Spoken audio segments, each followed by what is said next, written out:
ਤੇ ਮੈਨੂੰ ਪਸੀਨਾ ਵਾਵਾ ਹੀ ਆਇਆ ਤੇ ਹੁਣ ਪਾਣੀ ਪੂਣੀ ਪੀਤਾ ਇੱਥੇ ਟੂਵਲ ਤੋਂ। ਪਾਣੀ ਪੀ ਕੇ ਸੀਗਾ 2 ਮਿੰਟ ਸਾਹ ਲਈਏ ਝਟ ਤੇ ਫਿਰ ਜਰਾ ਨਾ ਤੀਸਰੀ ਤਿਆਰੀ ਸ਼ੁਰੂ ਕਰਨੇ ਆ। ਤੇ ਉਹ ਮੁਬਸ਼ਰ ਵੀ ਤੁਰਿਆ ਆਂਦਾ, ਉਹ ਵੇਖ ਪਾਣੀ ਪੀਣ ਤੁਰਿਆ ਆਂਦਾ ਤੇ ਪਾਣੀ ਪੀ ਕੇ ਤੇ ਫਿਰ ਜਾਂਦੇ ਆ।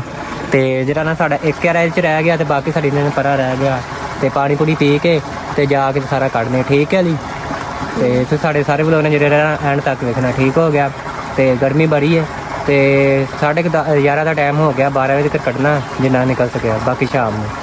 ਤੇ ਆ ਮੁਬਸ਼ਰ ਆ ਗਿਆ ਪਾਣੀ ਪੀਣ ਦਿਆ ਤੇ ਪਾਣੀ ਪੀ ਕੇ ਤੇ ਫਿਰ ਜਾਂਦੇ ਆ। ਚਲੋ ਜੀ ਤੀਸਰੇ ਕਿਆਰੇ ਸ਼ੁਰੂ ਹੋ ਗਏ ਆ, 2 ਕਿਆਰੇ ਵੱਢ ਲਏ ਆ ਤੇ ਤੀਸਰਾ ਆਖਰੀ ਜਿਹੜਾ ਕਿਆਰਾ ਨਾ ਇਹ ਵੱਢਣ ਲੱਗੇ ਆ। ਅਲੀ ਬੈਠਾ ਬਾਹਰ ਤੇ ਅਸੀਂ ਜਿਹੜਾ ਨਾ ਆਖਰੀ ਕਿਆਰਾ ਵੱਢਣ ਲੱਗੇ ਆ। 1.5 ਕਿੱਲੇ ਚ ਜਿਹੜਾ ਨਾ ਸਵਾਂਕ ਵੱਢਿਆ ਚੱਲਾ ਤੇ ਐ ਰਹਿਮਾਨ ਆ ਤੇ ਨਾਲ ਮੁਬਸ਼ਰ ਤੇ ਆ ਜਿਹੜਾ ਆਖਰੀ ਕਿਆਰਾ ਰਹਿ ਗਿਆ, ਠੀਕ ਹੈ। ਤੇ ਅਲੀ ਬਾਹਰ